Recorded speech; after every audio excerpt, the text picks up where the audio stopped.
warahmatullahi wabarakatuh.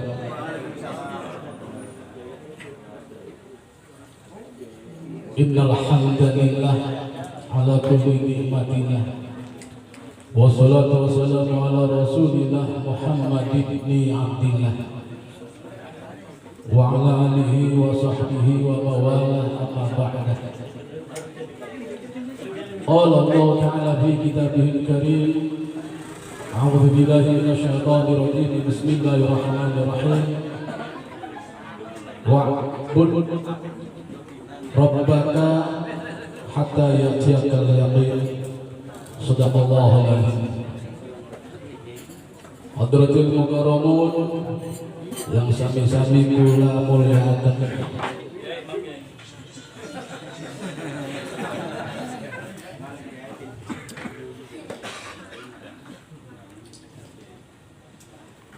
wabil khusus akhirina kiram Haji Yusuf Suyuti dan juga Ketua MWC, sekretaris dan juga bendahara yang kumpul semua. Yang saya hormati Sahibul Wilayah, Sadrudi dan semua CS-nya. Saya hormati Ustaz Ja'far Shadiq dan semua para murid dan jamaahnya. Yang saya hormati pembawa acara yang mudah-mudahan diberikan kesehatan. Dan yang saya hormati dan saya sayangi semua sahabat-sahabat Ansor, sahabat-sahabat Banser, para rijalul ghaib, orang-orang yang keikhlasannya ditata dan digembleng. Karena gak mungkin dia mau jadi Ansor, gak mungkin dia betah di Banser kalau di dadanya tidak ada keikhlasan, kalau di dadanya tidak ada niat berkhidmat lillahi ta'ala. Karena di Ansor, di Banser itu gak ada gajinya, gak ada bayarannya.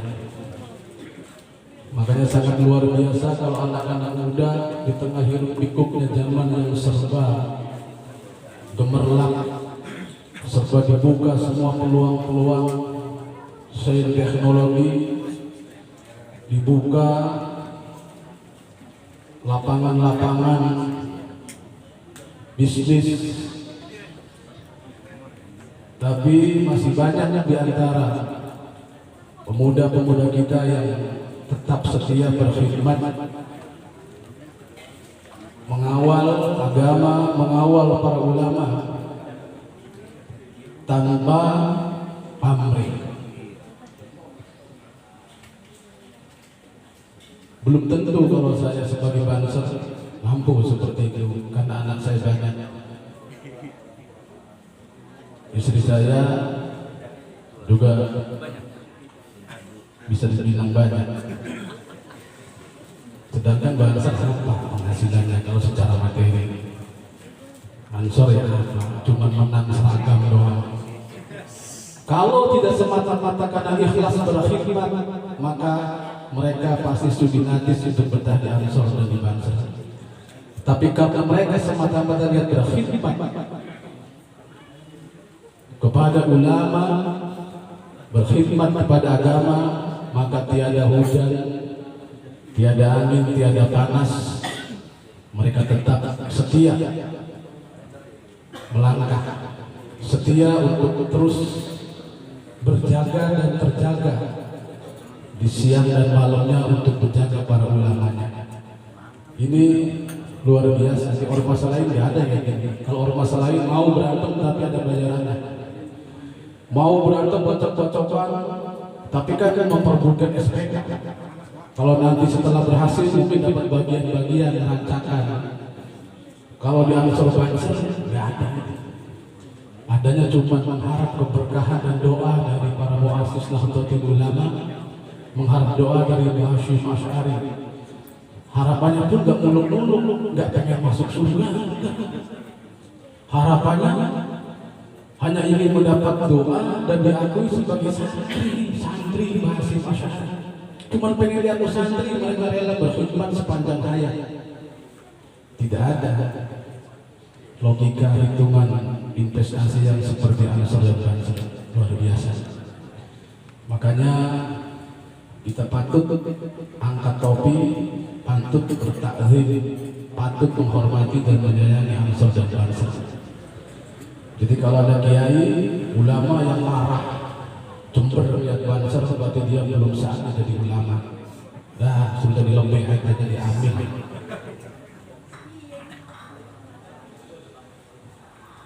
Hadirin rahimakumullah, sesungguhnya ada satu makalah dari ulama besar, kun alim, atau dalam aksara yang lain kun ma'allah. Kun ono asiro ma'allah, dari wong bisa ketemu sama Allah, bersama Allah, hidup mati untuk Allah, wusul kepada Allah. Jadi jadilah kamu orang alim yang selalu bersama Allah. Jadilah kamu orang alim yang mukhlisina lahuddin, yang wala na'budu illa iyyah, orang yang sudah wusul kepada Allah. Dan jika kalian tidak bisa, maka wa illam yakun ma'allah fakun ma'aman ma'allah, maka bersamalah kalian dengan orang-orang yang sudah bersama dengan Allah. Jadi kalau kita belum mampu wusul dengan Allah, kalau kita belum mampu bermakrifat arifillah kepada Allah, maka kita bersama dengan orang-orang yang sudah arifillah. Bisa kita menjadi muridnya, menjadi santrinya, atau bisa kita menjadi kesetnya, bisa menjadi sendal jepitnya, kita bisa menjadi pelayannya. Dan kalau itu kita nggak bisa, fa in lam yakun ma'aman ma'allah fakun nasrul ila man ma'allah. Kalau kalian nggak bisa menjadi murid seorang arif billah, kalau kalian nggak bisa menjadi pelayan seorang arif billah, kalau kalian tidak bisa menjadi seorang salik atau suluk seorang ulama yang sudah ma'rifat billah, maka minimal yang paling dasar adalah jadilah penolong bagi orang yang bersama dengan orang-orang yang sudah bersama dengan Allah.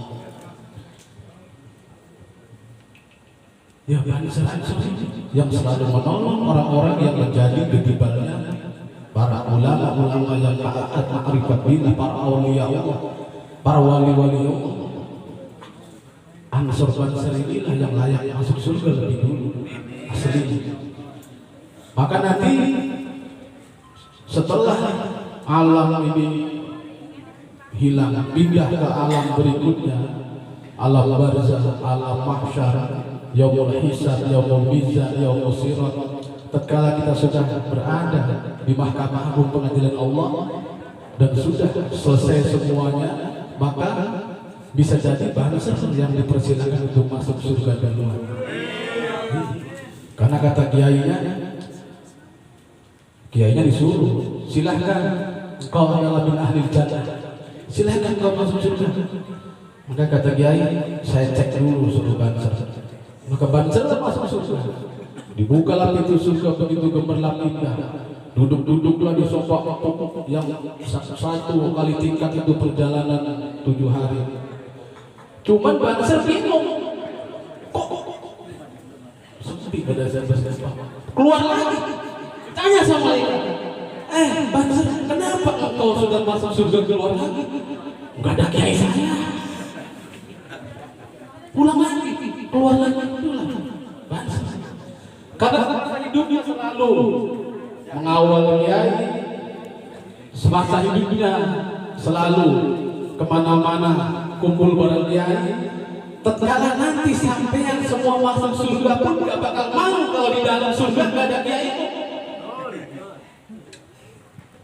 Itu Ansor bangsa Nasrullah, orang yang menolong urusan Allah, menolong orang-orang yang taat dalam agama Allah, bukan menolong agama Allah, karena itu mafhum mukhalafah. Jadi menolong orang-orang yang sedang menjalankan agama Allah. Ansor bangsa manusia luar biasa karena biasa di luar.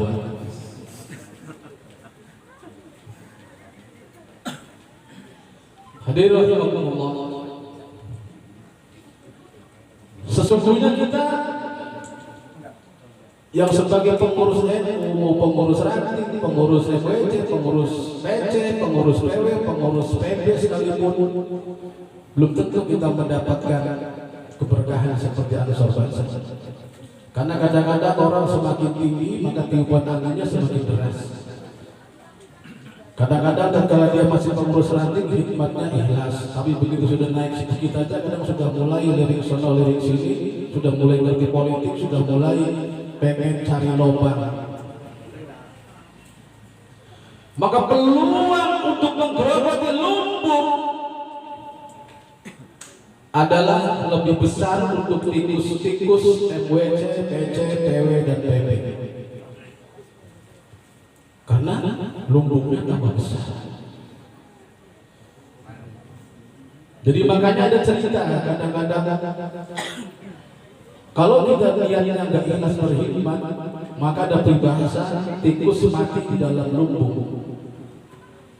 Banyak orang yang sudah aktif di NU, di MWC, di PC, di PW, di PB begitu susah untuk menggerogoti isi lumbung, maka kadang-kadang mundur, kadang-kadang vakum, kadang-kadang nggak aktif.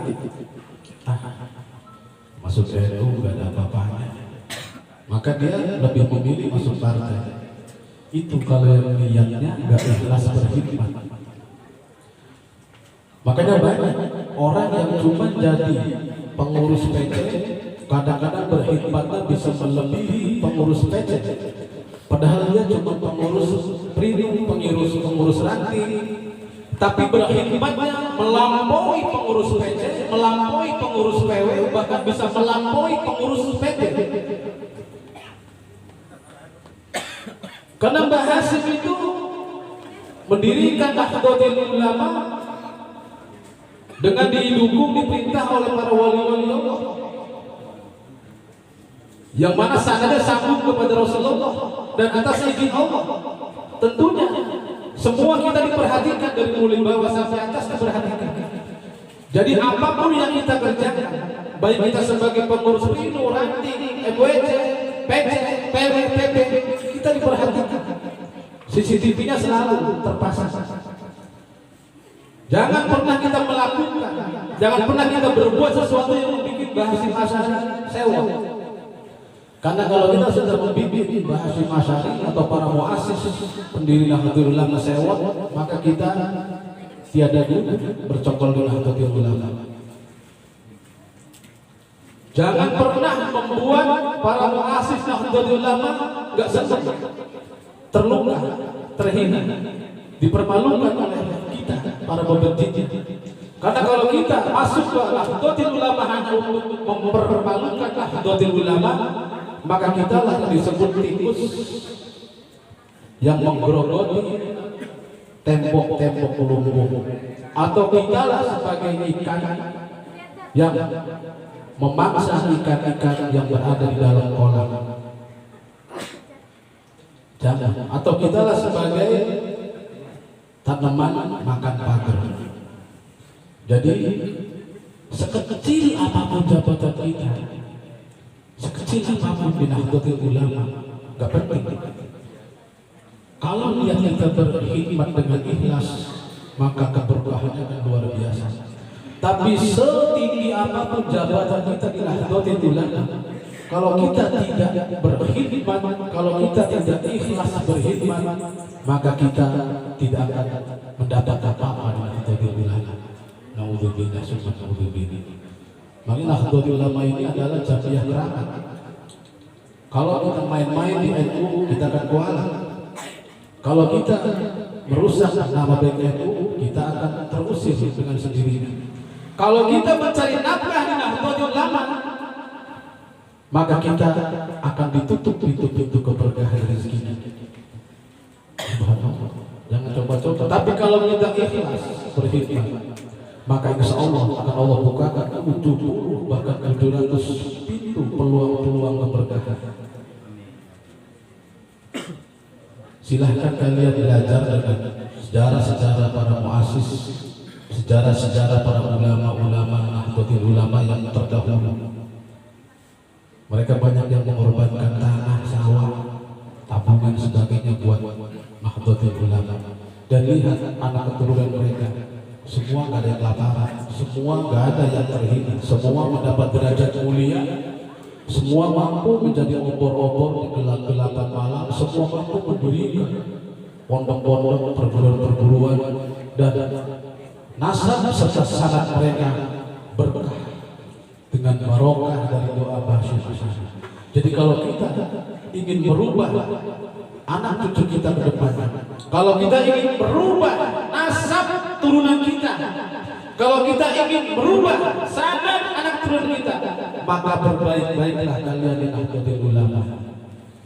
Maka berkhidmatlah yang ikhlas di Nahdlatul Ulama. Kalau tidak, kalianlah yang akan menutup, merusak anak turunanmu ke depan.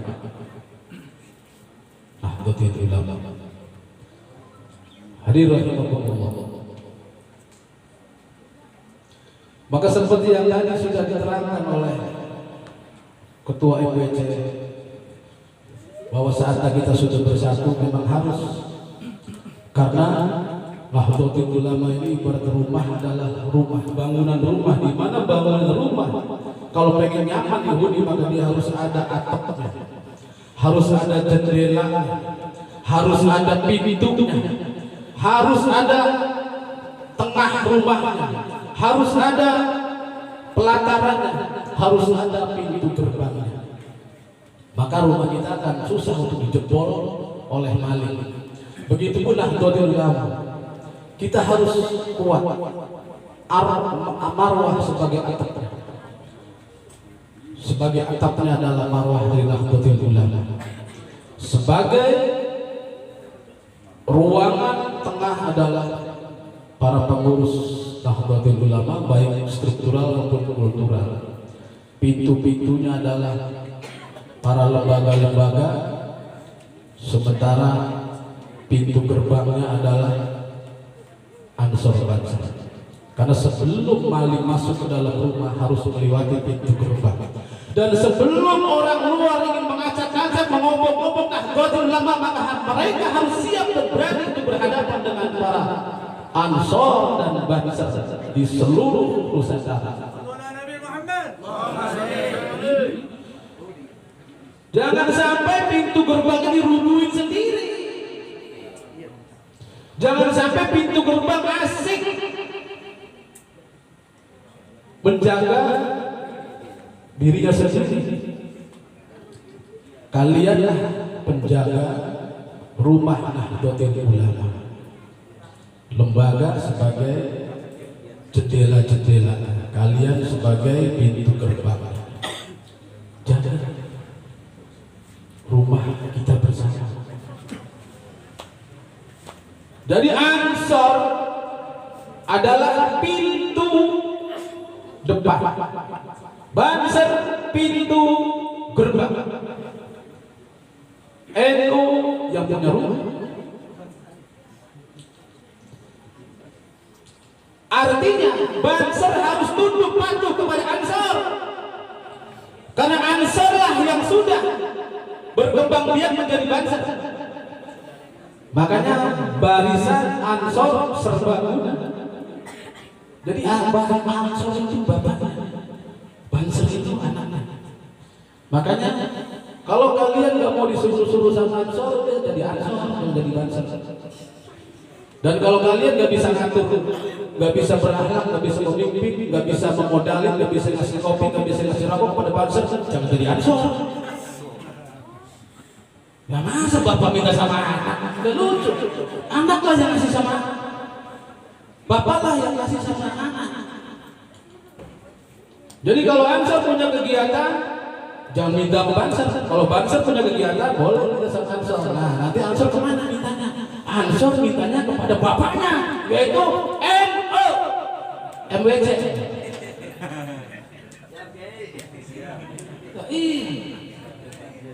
Jadi kalau secara nasab, Banser cucunya, Ansor anaknya, balik. Kalau secara nasab, NU adalah kakeknya, Ansor adalah bapaknya, Banser adalah cucunya. Makanya kenapa di dalam PO dan ADLT Banser harus taat kepada Ansor karena bapak. Jadi kalau bapaknya sudah mati, baru dia kakeknya. Selagi bapaknya masih ada, maka bapaknya dulu yang ngurusin, bapaknya yang harus menyiapkan segala kebutuhan anak.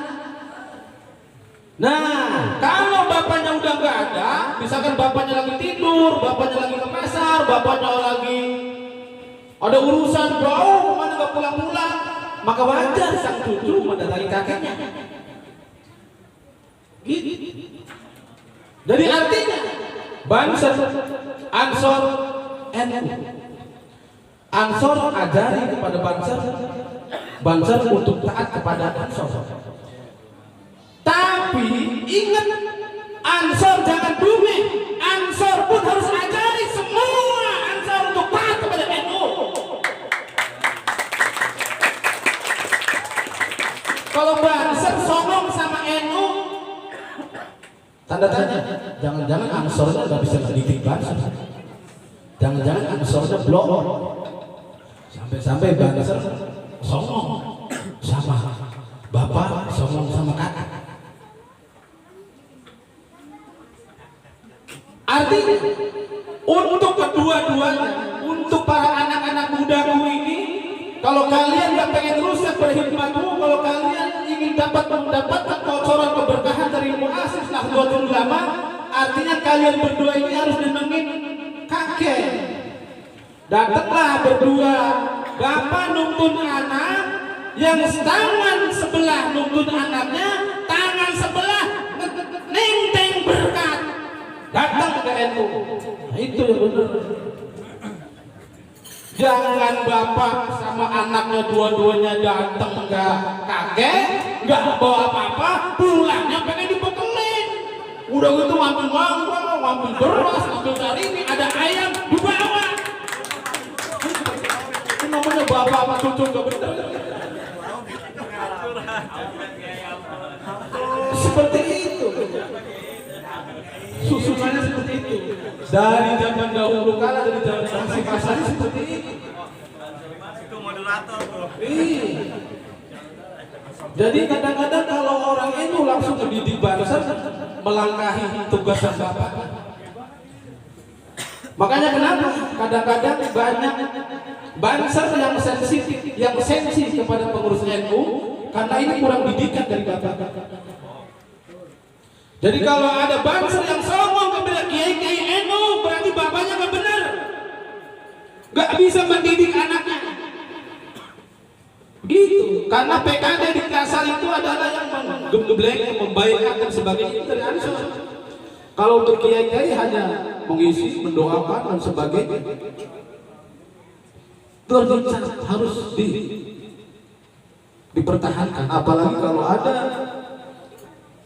Banser sama Ansor yang berantem, Banser sama NU berantem, berarti mereka sudah keluar dari tatanan garis keturunan. Mau kemana John? Kalau ada Banser yang musuhin NU, ada Ansor yang musuhin Banser, atau dua-duanya musuhin NU, berarti sudah nggak benar tuh rumahnya. Anak lawan bapaknya, bapak lawan kakeknya, nggak dapat warisan. Warisannya dicoret. Artinya keberkahan dari para muassis Nahdlatul Ulama gak bakal sampai. Karena berkhidmat urusan batin, berkhidmat urusan hati, berkhidmat gak bisa diatur oleh struktur, berkhidmat gak bisa diatur oleh ADAR. Itu kan hanya buku panduan. Kalau hatinya kita menyeleweng, kalau hatinya kita nggak ikhlas berkhidmat, percuma ada PO, percuma ada ART, percuma, pasti akan dilanggar. Tapi kalau hatinya sudah berkhidmat, ikhlas berkhidmat, ditambah dengan ngerti masalah ADART, ngerti masalah PO, maka insya Allah kalian akan menjadi orang-orang yang seperti tadi disebutkan. Kun ma'allah, wa illam takun ma'allah, fakun ma'aman ma'allah, wa illam takun ma'aman ma'allah, fakun nasru ma'aman ma'allah. Kalian akan bersama-sama ikut ke dalam surga bersama dengan orang-orang yang kalian bela, yang kalian kawal, yang kalian cintai, yang kalian hikmati, yaitu para aulia Allah yang telah mendirikan Nahdlatul Ulama. Jadi jangan lihat pengurus, lihat yang mendirikan. Apalagi di zaman sekarang, sudah saatnya kita sing-singan dengan baju cangcot tali wadah. Dari mulai yang terbawah sampai yang teratas, dari mulai kakek, bapak sampai cucu, bahkan sampai kepada para selir-selirnya, yaitu muslimat dan pakaian, sampai kepada para pegundali, para lembaga-lembaga, harus sudah mulai bangkit. Perintah dari para kiai sepuh, bangkitlah kalian untuk menjaga agama dan tanah tempat berbijaknya agama, yaitu di Indonesia ini, bumi pertiwi. Jaga.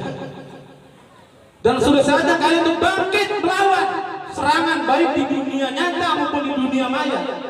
Serangan dari darat, dari laut, dari udara, harus sudah mulai bangkit.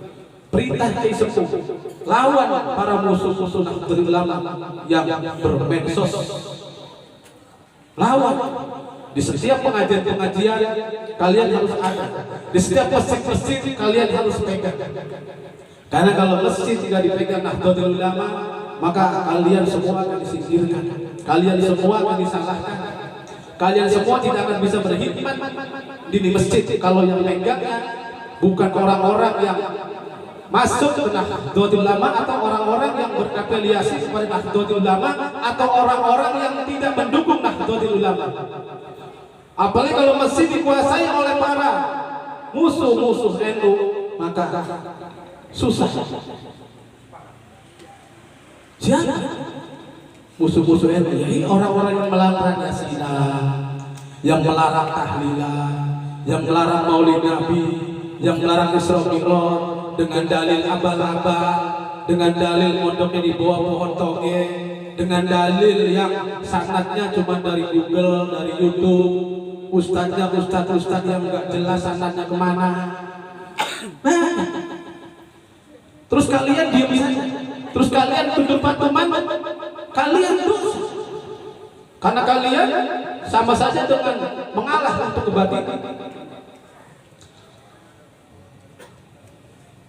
Kalian harus bangkit,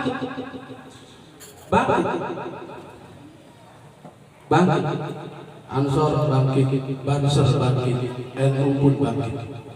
Kalau tidak bangkit, kalian akan kejepit. Kalau kejepit, bisa jadi NU di Cikarang Utara akan hilang. Kalau NU nggak mungkin hilang dari muka bumi ini, tapi tidak ada satupun yang menjamin NU akan betah di sini. Kalau kalian orang-orang NU sendiri tidak peduli. Bangkit.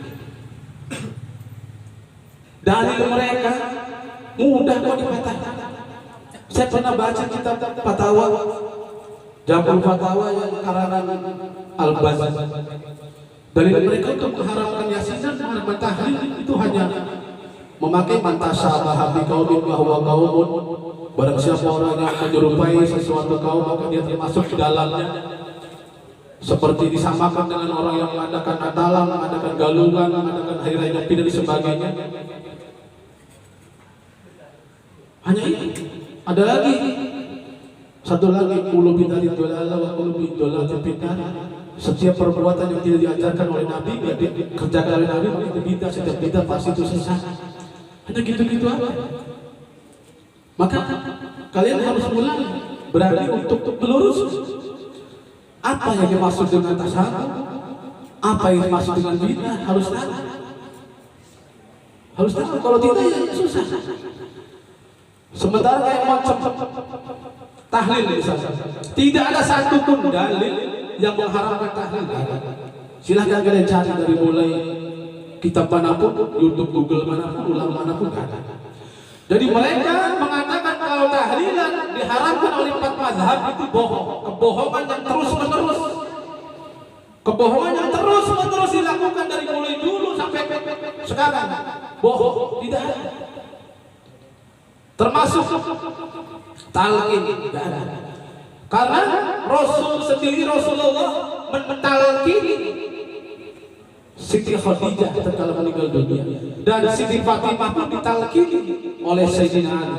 Baca kita, ada di kampung apa? Gak ada talqin yang dilarang. Bahkan yang namanya tasabuh, ini dari ulama salafi sendiri mengatakan kalau tasabuh itu adalah at-tasabuh bil kubar huwa annal insana zayyana bi zaidil kufar bil libasi awil kalami aw asbaha dzalik. Yang disebut tasabuh itu adalah seseorang yang mengerjakan pekerjaan khusus yang dilakukan oleh orang-orang kufar, khusus pekerjaan khusus. Jadi bukan umum, khusus. Baik dari segi pakaian, dari segi pembicaraan, atau yang seperti serupa dengan itu. Misalkan ada kiai mimpi tahlil pakai topi sinterklas, nah itu bisa jadi di atas tasabuh, karena sinterklas khusus pakaiannya Nasrani. Atau misalkan ada golongan mengadakan tahlilan yasinan di masjid, tiba-tiba tidak membaca yasin, yang dibacanya bukan yasin, yang dibacanya bukan sholawatan, yang dibacanya bukan Al-Quran. Jadi khusus bacaan-bacaan punya mereka itu. Atau pakai bahasa-bahasa. Tapi kalau cuma duduk-duduk berkumpul serupa dengan mereka atau pilih-pilih hari yang serupa dengan mereka, gak masalah. Karena yang disebut tasabuh adalah bihaitsu idza ra'ahu ra'iyal kufar. Yang sekiranya orang melihat kepada kita, maka mereka itu yakin kalau kita adalah termasuk orang kufar. Nah, sekarang kita kayak gini, ngadain muludan, disampaikan nama galungan Natalan, ya gak mungkin, karena pasti beda. Muludan ada baca sholawatnya, ada hadrohnya. Pernah gak di gereja hadroh? Ada sholawatannya, ada membaca Al-Qurannya Qori, ada tausiahnya, isinya tentang agama Islam, ada makan-makannya, ada mahalul qiyamnya. Sama gak sama Natalan atau sama gak sama galungan? Kalau masalah baju sama gak masalah, karena Allah gak pernah mandang baju. Nggak ada seleksi masuk surga bajunya harus putih, nggak. Jadi kalau baju bebas. Ada nggak orang lagi tahlilan meriuh, kok dia mirip kayak orang Hindu? Kan dulu zaman Hindu itu zaman ingkung, memang duduk mereka semua menghadapi ingkung sesajen. Tapi kan mereka nggak baca berjanji, mereka nggak baca burda, mereka nggak baca situduror, mereka juga nggak baca sholawat, nggak baca Al-Quran. Nah, kalau kita kan baca Al-Quran, ada tausiahnya, ada situdurornya, walaupun sesajinya sama, karena manusianya sama. Dulu doyan nasi, sekarang doyan nasi. Dulu doyan kopi, macam-macam, sekarang kita doyan. Apa kita nggak boleh minum kopi? Bedanya kan kalau dulu pahit, kopi pahit, teh pahit, sekarang harus manis. Enggak mirip dengan orang Hindu. Jadi kalau ada orang yang mengatakan orang lagi tahlil loh, tasabuh sama orang Hindu, itu orang goblok, kebangetan bodoh. Gak ngerti dia mana yang mirip, mana yang enggak. Makanya kita harus luruskan hal-hal seperti ini, terutama ini tugasnya Banser, Ansor. Karena ini sehari-hari di lapangan harus diluruskan, harus dikasih tahu. Dan ingat, di dunia ini Tidak ada satupun orang yang melarang tahlil, tidak ada satupun orang yang melarang maulid, tidak ada satupun orang yang melarang Isra Mi'raj, tidak ada satupun orang yang melarang talqin. Kalau kunut hanya ada Muhammadiyah, Persis. Tapi kalau maulid, tahlil, talqin, tidak ada yang melarang kecuali satu. Wahabi. Hanya satu-satunya Wahabi lah yang melarang maulidan, rajaban, tahlilan. Cuma dia doang satu. Tapi kenapa rame? Karena dia banyak anak-anaknya, banyak cabang-cabangnya. Walaupun cuma 10 orang, 7 orang, 5 orang, 3 orang, walaupun sedikit tapi rame mulutnya. Karena mereka didanai dengan dana yang besar, sementara kita NU nggak ada dananya. Kadang-kadang siang kuli, malam pakai baju NU. Kalau mereka dananya banyak, makanya walaupun cuma 3 orang mereka kuat karena duitnya banyak. Ingat, hanya dia yang melarang maulid Nabi di seluruh dunia, di negeri manapun, di Maroko, di Yaman, di Suriah, di Mekah, di Madinah. Hanya Wahabi yang melarang maulid Nabi, melarang kumpul-kumpul kayak gini, hanya Wahabi. Dan semua yang membenci NU, yang membenci Ahlussunnah wal Jamaah, yang membenci amaliyah Ahlussunnah wal Jamaah, itu adalah Wahabi. Tapi kelasnya beda-beda. Wahabi itu kadang-kadang lebih sakit daripada Khawarij. Karena Islam ini pernah mendapatkan 3 gelombang. Gelombang pertama ada gelombang nubuwah. Dulu zaman kejayaan ketika Rasul masih ada, para sahabat masih ada. Tahukah kalian siapa Khawarij? Khawarij itu adalah orang-orang yang marah kepada Sayyidina Ali dan marah kepada Muawiyah. Tatkala Sayyidina Ali dan Muawiyah mengadakan gencatan senjata berdamai, karena terjadi peperangan besar yang disebut dengan perang Siffin. Kemudian mereka berdua gencatan senjata, berunding. Nah, orang-orang yang gak suka dengan perundingan itu, kemudian mereka keluar dari barisan Sayyidina Ali, keluar dari barisan Muawiyah. Itulah yang disebut dengan Khawarij. Khawarij itu bukan golongan Sayyidina Ali, bukan golongan Muawiyah, bukan golongan Zuriyah Nabi, bukan golongan bukan golongan Syiah. Jadi mereka yang benci dengan Sayyidina Ali dan benci dengan Muawiyah, keluar. Itu Khawarij. Dan siapa Khawarij? Khawarij pelopornya adalah Dzulkhuwaisirah dari Bani At-Tamim. Maka sekarang banyak jadi orang-orang yang Pajero, pasukan Jenderal Jepara, Cikram, ya RCTI, sama yang tidak bawa stempel, itulah banyakkan dari turunan dari Tamim di sananya. Cuman herannya kenapa sampai segini? Apa mereka naik getek ke sini? Dzulkhuwaisirah. Sampai-sampai Rasul bersabda ketika Dzulkhuwaisirah mendebat Rasulullah, wahai Nabi, berlakulah adil. Rasul ini sedikit emosi, wahai Dzulkhuwaisirah, celakalah kalian, celakalah kamu, kalau aku sendiri gak bisa adil, terus siapa lagi yang bisa adil? Sampai-sampai Sayyidina Umar bangun, ya Rasulullah, izinkan aku untuk memenggal kepalanya. Gak usah, wahai Umar, gak penting. Maka pulanglah Dzulkhuwaisirah, dan setelah itu Rasul berbicara, nanti akan keluar dari anak keturunan orang ini banyak orang yang baca Quran cuma sampai tenggorokan, dan nanti mereka akan membuat onar di dalam ajaran.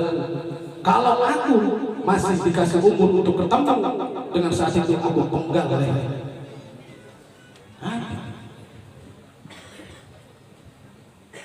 Khawarij. Tapi sekarang ada yang lebih bengis dari Khawarij.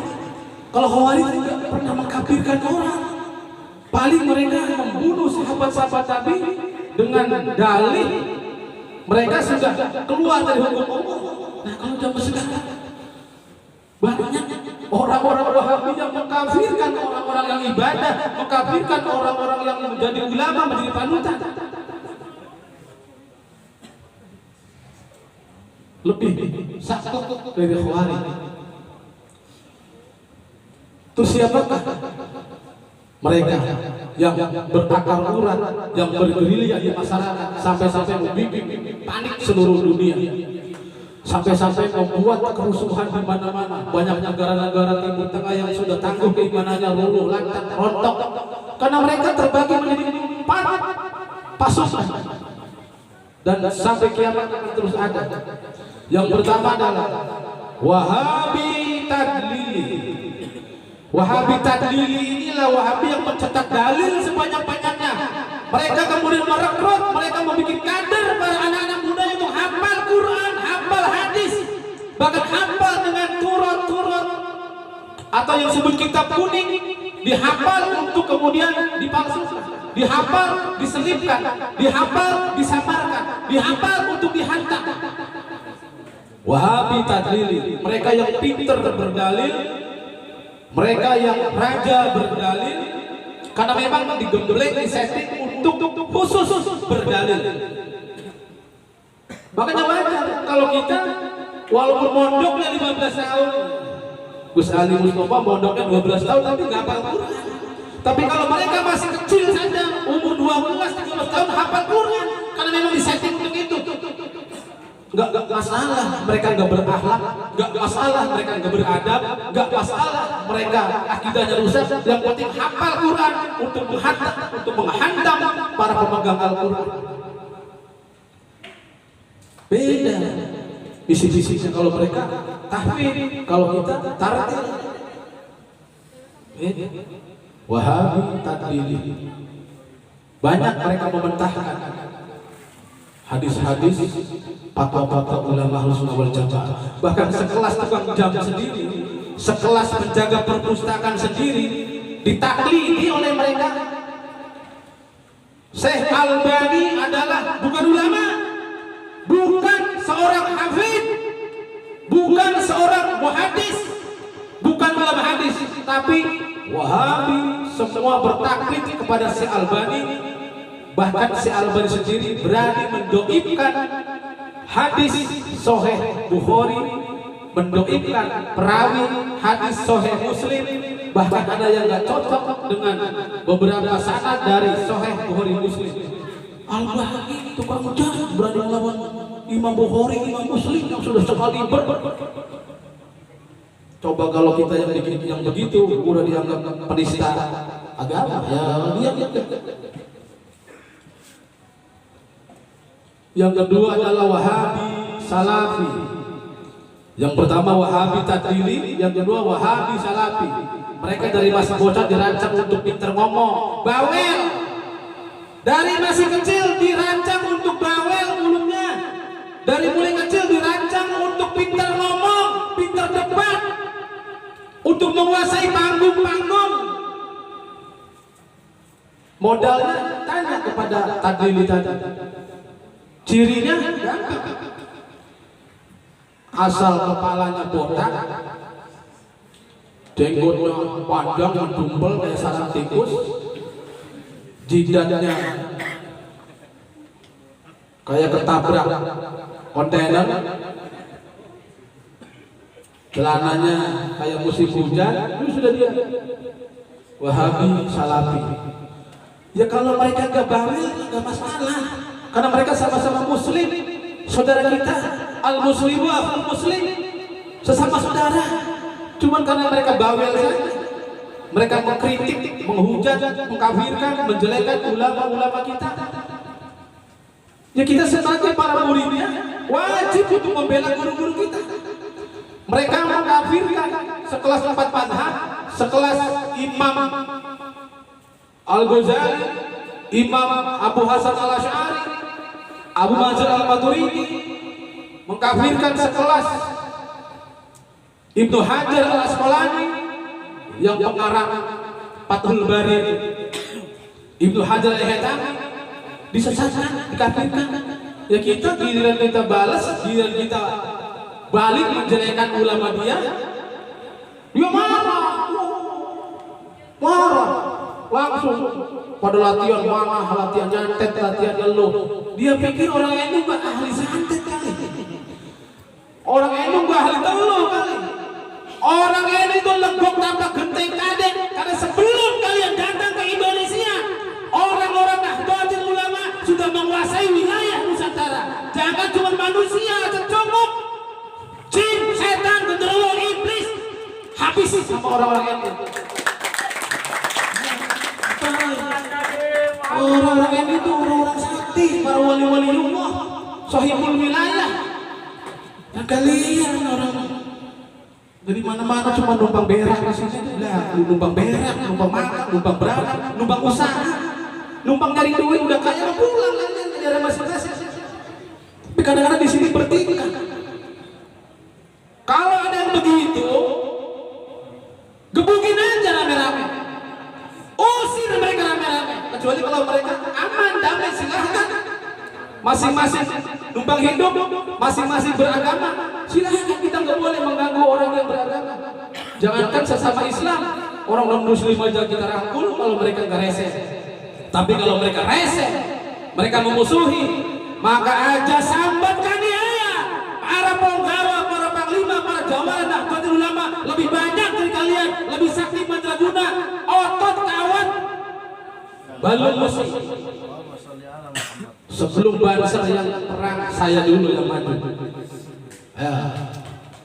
Udah saatnya para kiai, para santri untuk bela Nahdlatul Ulama, bela agama. Karena semakin hari mereka semakin berani, semakin luncur, termasuk menguasai masjid-masjid yang dulunya Nahdlatul Ulama, termasuk menyalah-nyalahkan dan sebagainya, termasuk mereka bergerilya lewat medsos, lewat dunia maya, menyalah-nyalahkan, menjelek-jelekan. Sementara bansernya sama ansernya sama NU-nya kadang-kadang pada budak, diam saja, pura-pura nggak tahu. Habis lama-lama anak cucu kita nanti susah untuk beribadah, susah untuk cari tempat tahlil, susah untuk menanyakan maulid Nabi. Kalau bukan kita sekarang hari ini yang mengawal, siapa lagi? Bangkitlah, jangan pernah kalian takut. Yang ketiga adalah Wahabi jihadi. Wahabi yang digembleng dari masih pitik untuk berperang, digembleng dari masih bocah untuk menyerang, digembleng dari bocah untuk menghafalkan Allahu Akbar, Allahu Akbar, Allahu Akbar, tapi ngepet ayam. Allahu Akbar, tapi nipuki mobil orang. Allahu Akbar, merusak rumah orang. Allahu Akbar, ada pintu melongong masuk ambil. Sebelum mereka mengajarkan Allahu Akbar, kita sudah Allahu Akbar duluan. Allahu Akbar, sami Allah liman hamidah. Allahu Akbar, Allahu Akbar, Allahu Akbar. 5 waktu, bahkan tarawih 23 rakaat. Allahu Akbar, kenyang banget. Belum ditambah lagi habis salat. Subhanallah, subhanallah, subhanallah, alhamdulillah, alhamdulillah, Allah Akbar, Allah Akbar, Allah Akbar 33 kali. Kalau jamaah ada 50 orang, 33 kali 50 udah berapa? Jadi bukan berarti kita trauma Allah Akbar, bukan berarti kita nggak mau Allah Akbar. Allah Akbar itu adalah bahasa yang sakral buat Allah saja, bukan buat membela para cukup yang bayar.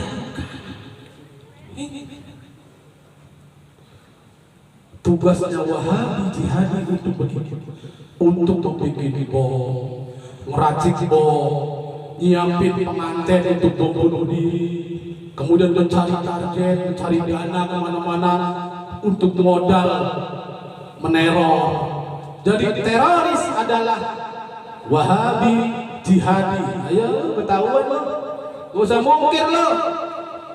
Di dalam Wahabi ada namanya Wahabi jihadi yang tugasnya menjadi teroris, mendoktrin, merekrut orang-orang yang awam, orang-orang yang bodoh, orang-orang yang miskin, orang-orang yang pengangguran untuk menjadi teroris. Hati-hati. Mereka nggak berani merekrut ustaz, merekrut kiai, walaupun kadang-kadang di pemberitaan yang ditangkap itu ustaz anu, kiai anu, Itu bukan ustaz, itu manusia yang digembleng, yang disetting untuk pinter ngomong, pinter dalil, kemudian untuk pinter perang. Itu gemblengan Wahabi. Gak ada niat mereka untuk menghafal hadis, Quran dan sebagainya untuk dakwah, gak ada. Gak ada. Dan yang terakhir adalah Wahabi takfiri. Ini yang paling sakit. Ini yang sudah nggak ada toleransi, bahkan kita haram bermakmum kepadanya. Kalau kita sholat bermakmum kepadanya, nggak sah sholat kita. Jangankan berjamaahnya, sholatnya saja udah nggak sah. Kalau ada Wahabi takbir jadi imam sholat maghrib, terus kita menjadi makmumnya, berjamaahnya nggak sah, sholat maghribnya pun nggak sah. Kita harus sholat lagi. Wahabi takbir, yaitu orang-orang yang sering acap kali mengkafir-kafirkan orang Islam, mengkafir-kafirkan orang lain, cuma beda pendapat, mengkafirkan para ulama, maka dia sudah Wahabi takfiri dan kita sudah haram untuk bermakmum kepadanya. Hati-hati Ansor para kiai yang punya anak perempuan apalagi cakep, jangan sekali-kali kalian bermantukan orang-orang Wahabi, punya mertua orang Wahabi, punya besan orang Wahabi, mati berdiri. Anak-anakmu akan hilang. Anak-anakmu gak bakal ngaku sama kalian. Kalau kalian mati paling dikanyutin. Hati-hati. Tutuplah ruang dan celah mereka. Jangan sampai Wahabi dari mulai tadlili sampai takfiri menjamur di Cikarang Utara. Maka yang paling layak dan yang paling bagus adalah saya dorong para nahdiyin yang ada di Blok Lasoka ini, baik dari bansernya, dari ansornya, maupun dari pengurus, rantingnya, perindunya, MWC-nya, untuk segera tampil di masjid, untuk segera menjadi imam di masjid, untuk segera menjadi pengurus masjid. Karena masjid ini milik umat, bukan milik pribadi. Jadi siapapun yang punya ilmu, punya basic untuk menjadi imam, silahkan jadi imam. Jadi harus dipegang masjid. Ya walaupun nggak jadi ketua DKM, ya minimal jadi pengurus lah. Jangan sampai semuanya dipegang sama mereka, kita pada mundur karena emang ini. Rata-rata orang ini itu malas. Orang ini itu rata-rata terlalu ini sopan. Monggo. Jadi DKM ya, oh nggak usah, saya masih muda. Monggo, sampean monggo. Ya udah, kita monggo dari belakang kali. Gua jadi imam. Siap, rapatkan, luruskan barisan. Kan begitu. Iya, siap, rapatkan, luruskan barisan. Karena kalau nggak lurus, kalau nggak rapat, ada setan yang akan masuk ke tempat yang bolong. Yang bolongnya bolong. Setan kalau lewat sini, masuknya lewat sini, gede bolongnya. Begini. Oh, abang lewat sini kata setan. Ini nih, wah enak banget. Bolongannya gede banget. Blos. Masuknya lewat bolong. Atau setan kayak pinter. Emang dikira setan bodoh. Percuma kita merapatkan kaki kalau selangkangannya bolongnya gede. Percuma di dalam fikih itu segini. Yang sunnah rapat itu adalah bahu kita. Bahu bukan berarti ini. Kalau ini ya kesian yang kakinya bengkok. Iya. Kesian yang polio. Kesian yang jempolnya cantengan. Apalagi yang ujung kelingkingnya ininya bengkak. Lah kesian. Akhirnya malas ke masjid. Pak, orang masjid enggak bu. Kemarin saya ke masjid diinjak orang Batak. Lah kenapa diinjak Pak? Iya orang Batak. Mereka diinjak terus akhirnya nggak mau ke masjid. Ini para kader-kader muda nih, para kader-kader muda di seluruh Cikarang Utara, tunjukkan hikmatmu, tunjukkan hikmah, tunjukkan izahmu untuk menjaga marwah Nahdlatul Ulama. Jadilah kalian sebagai atap-atap dari rumah Nahdlatul Ulama. Jadilah kalian sebagai jendela-jendela Nahdlatul Ulama agar rumahnya nggak pengap. Jadilah kalian sebagai pintu-pintu dari rumah Nahdlatul Ulama agar nggak gampang dimasukin kucing, dimasukin bed.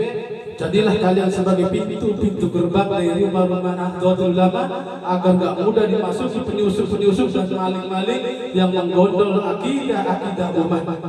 Mudah-mudahan kita semua diberikan taufik hidayah dan inayah oleh Allah sehingga kita bisa melanjutkan khidmat di Nahdlatul Ulama ini dengan penuh keikhlasan, kesabaran, serta kita mampu untuk menjaga marwah Nahdlatul Ulama dengan himmah dan izah yang tinggi, dengan menjaga kehormatannya, dengan bersatu padu dan dimulai dari malam ini, dimulai dari diri kita. Jangan asal ngemeng gampang. Ayo teman-teman, mari kita berkhidmat. Giliran ada acara NU, ada sakit pinggang, nggak berangkat. Tunjukkan khidmatmu dari mulai malam ini dan dimulai dari diri kita. Karena kita hidup bareng-bareng. Sekarang kan kita bareng-bareng di ada Ansor, hari ini kita bareng-bareng. Lihat besok, lusa kita mati sendiri-sendiri. Modalnya hanya keikhlasan dan niat kita berkhidmat. Wallahu a'lam bishawab. Wassalamualaikum warahmatullahi wabarakatuh.